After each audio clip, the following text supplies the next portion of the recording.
Hi hello good morning friends, welcome back to our channel mom and me talks and it's me Sandhya. ఎలా ఉన్నారండి అందరూ? నేనైతే సూపర్గా ఉన్నాను అండ్ మీరందరూ కూడా సూపర్ ఉండాలనే కోరుకుంటున్నాను.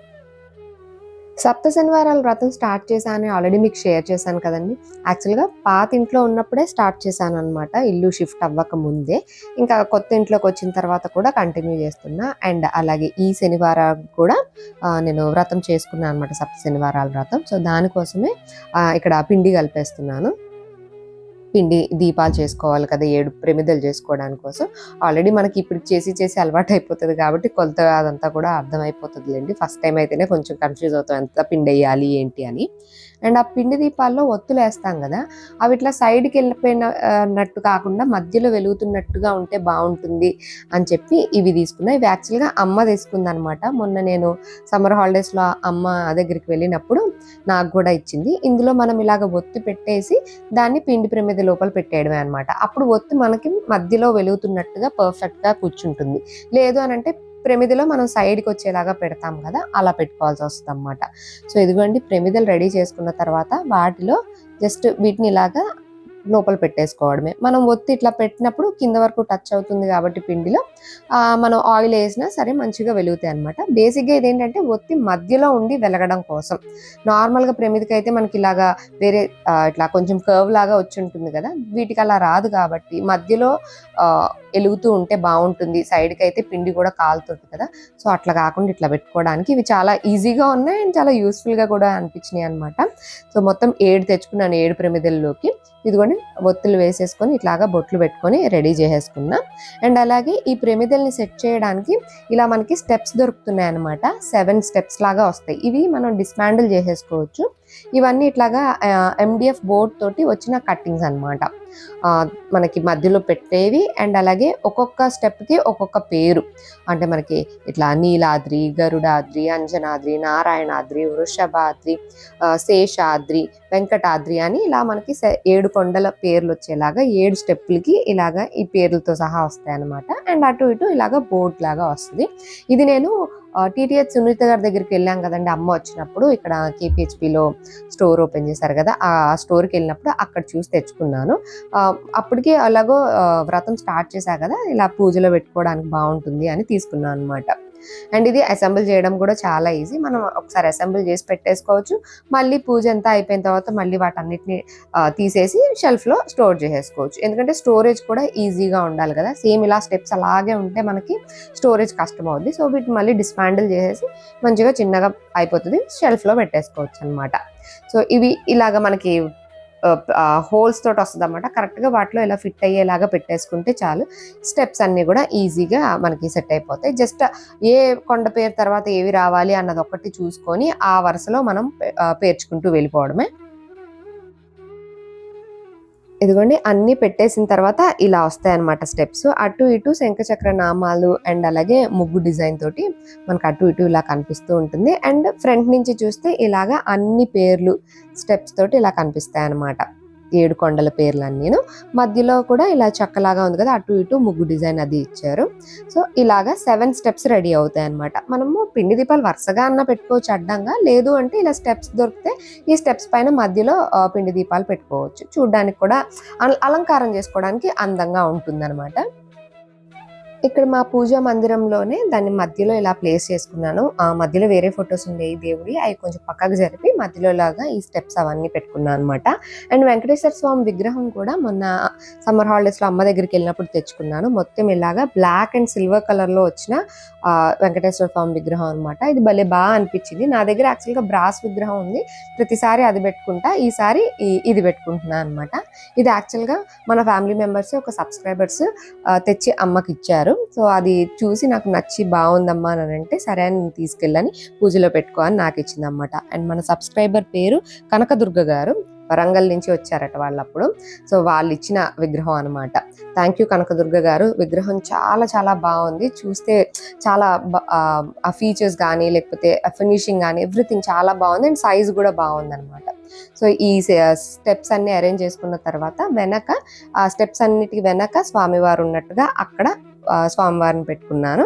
పర్ఫెక్ట్గా సెట్ అయిపోయింది. ఆ స్టెప్స్ హైట్కి, స్వామివారికి ఎవ్రీథింగ్ అన్నీ కూడా మంచిగా సెట్ అయింది ఆ పూజా మందిరంలో. అంటే పాతింట్లో ఉన్నప్పుడు మందిరం చాలా చిన్నగా ఉండేది కదా, సో ఏం పూజ చేసుకోవాలి, ఏ అలంకారం చేసుకోవాలనుకున్నా సరే మోస్ట్లీ విడిగా చేసుకోవాల్సి వచ్చేది, లేదా కింది స్టెప్లో అన్నీ తీసేసుకొని అక్కడ అరేంజ్ చేసుకోవాల్సి వచ్చేది. ఇక్కడ కొంచెం వెడల్పుగానే ఉందన్నమాట. పూజ షెల్ఫ్లోనే ఉంది కానీ వెడల్పుగా ఉండేసరికి అన్నీ మంచిగా అరేంజ్ చేసుకోగలిగాను. అండ్ నా దగ్గర ఈ శంకు చక్రాలు కూడా ఉన్నాయి, స్టోన్స్ తోటి అలాగా వచ్చినాయి అనమాట. వాటిని కూడా ఆ స్టెప్స్ పైన అలంకరించుకున్నాను. ఇంకా పిండి దీపాలు ఈ స్టెప్స్ పైన పెట్టుకోవడమే అనమాట. మనము ఏదైనా తమలపాకు పైన కానీ, చిన్న ప్లేట్ కానీ ఏది ఉన్నా సరే పెట్టుకోవచ్చు. కాకపోతే ఈ స్టెప్ పైన తమలపాకు చాలా పెద్దగా అయిపోతుందని అనిపించింది. అండ్ నా దగ్గర చిన్న సైజ్ ప్లేట్ లేవు, దానిపైన సరిపడే అన్ని ప్లేట్స్ లేవు ఒకేలాంటివి.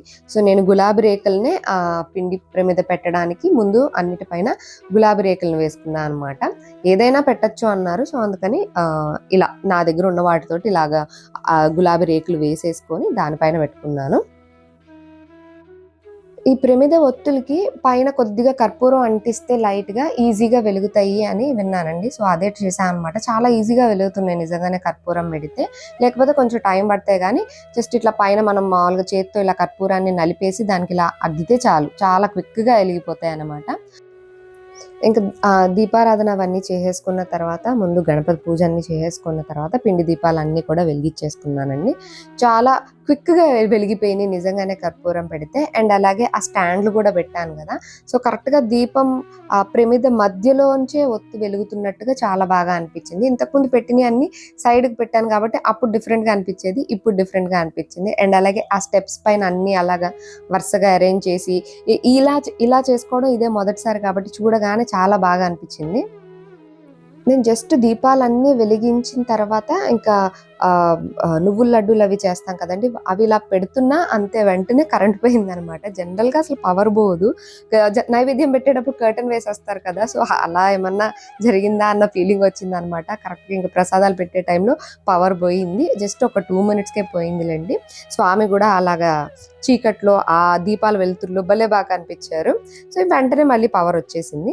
ఇంకా నా పూజ అంతా ఫినిష్ చేసుకొని మొత్తం అష్టోత్తరాలు, గోవిందనామాలు అన్నీ చదువుకున్న తర్వాత ప్రసాదం అవన్నీ కూడా పెట్టేసిన తర్వాత, అంటే వడపప్పు, పానకం, నువ్వుల లడ్డూలు చేశాను. అన్నీ పెట్టిన తర్వాత ఇంకా కొబ్బరికాయ కొట్టేస్తాను అనమాట. కొబ్బరికాయ కొట్టడానికి ఒక స్టాండ్ ఉంటుంది, ఆ స్టాండ్ నాది విరిగిపోయింది అనమాట. ఇంకా ఇక్కడ మనకు అపార్ట్మెంట్స్లో తెలిసిందే కదండి, కొబ్బరికాయ కొట్టాలంటే ఎక్కడా కొట్టలేము, టైల్స్ ఉంటాయి కదా, పగిలిపోతాయి అనమాట. సో అమందస్తాలో రాయి ఉంటుంది కదా, ఆ రాయి ఒక చేత్తో పట్టుకొని ఇంకొక చేత్తో కొబ్బరికాయ కొడుతూ, అంటే ఆ రాయికి కొడుతూ మొత్తానికి ఎలా అయితే ఏంటి కొబ్బరికాయ ఇలాగే కొట్టా. అసలు ఇంట్లోకి వచ్చిన తర్వాత నుంచి ఆల్మోస్ట్ ఎవ్రీ టైం ఇదే అనుకుంటున్నా. కరెక్ట్గా శనివారం గుర్తొస్తాం అన్నమాట, కొబ్బరికాయ కొట్టాలి అన్నప్పుడు అరే కొబ్బరికాయ స్టాండ్ ఇరిగింది కదా, మనం కొత్తది తెచ్చుకోవాలి అని అనుకుంటా మళ్ళీ మర్చిపోతా పనిలో పడి. సో ప్రతి సాటర్డే అనుకోవడం మర్చిపోవడం ఇలాగే అవుతుంది అనమాట. ఇంక ఈసారన్నా నెక్స్ట్ పూజలోపు తెచ్చుకోవాలి అని అనుకుంటున్నాను, చూడాలి. ఇంకా కొబ్బరికాయలు అవి కూడా ఈసారి ఊరు నుంచి తెచ్చుకున్నాయే కొట్టా అనమాట. ఊరు నుంచి వచ్చేటప్పుడు కొబ్బరికాయలు కూడా తెచ్చుకున్నాను కదండి మామిడి పళ్ళతో పాటు, అదే స్వామివారికి కూడా కొట్టి పూజని అయితే ఫినిష్ చేసుకున్నా. ఇంకా స్వామి దగ్గర అలా కూర్చొని నాకు వచ్చినవి అన్నీ కూడా చదువుకొని ప్రశాంతంగా పూజ చేసుకున్నాను. అంటే హడావిడి లేకుండా మనకు టైం ఉంది అన్నప్పుడు చాలా ప్రశాంతంగా చేసుకుంటాం కదా, సో అలాగా ఒక 1.5 hour మొత్తం ఈ పూజ ప్రాసెస్ అంతా కూడా అలా జరిగిందనమాట. ఇంకా లాస్ట్కి హారతి ఇచ్చేటప్పుడు కూడా మళ్ళీ ఇంకొకసారి పవర్ పోయి మళ్ళీ వితిన్ 5-10 secondsలోనే మళ్ళీ వచ్చేసింది అనమాట. మరి ఏంటో ఈరోజు పవర్ ఇలా ఆడుకుంటుంది అనిపించింది. కరెక్ట్గా దీపాలన్నీ వెలిగించి నైవేద్యం పెట్టేటప్పుడు పవర్ బాయ్ వచ్చింది, అండ్ అలాగే హారతి ఇచ్చేటప్పుడు కూడా పవర్ బాయ్ వచ్చింది.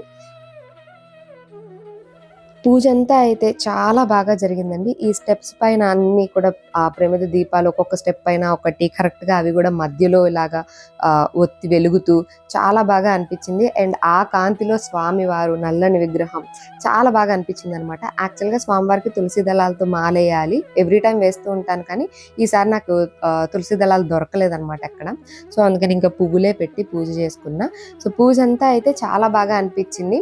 అంటే ఎప్పుడు ఇలాగా కింద అడ్డంగా పెడతాం కదా, అలా కాకుండా ఇలా స్టెప్స్ పైన పెట్టి మంచిగా అనిపించింది అనమాట. నిజంగా 7 కొండలు ఎక్కి శ్రీనివాసుని చూస్తున్నామా అన్నట్లుగా అనిపించింది. సో నా సప్త శనివారాల పూజ ఈ శనివారం అయితే చాలా బాగా జరిగిందండి, చాలా ప్రశాంతంగా. ఏడుకొండల వాడి దయ మన అందరి మీద ఉండాలని, మనందరం కూడా మనశ్శాంతితో సంతోషంగా ఉండాలని మనస్ఫూర్తిగా కోరుకుంటూ అదండి ఇవాల్టి నా వీడియో. That's it for today friends. See you all in another video. Till then take care and by.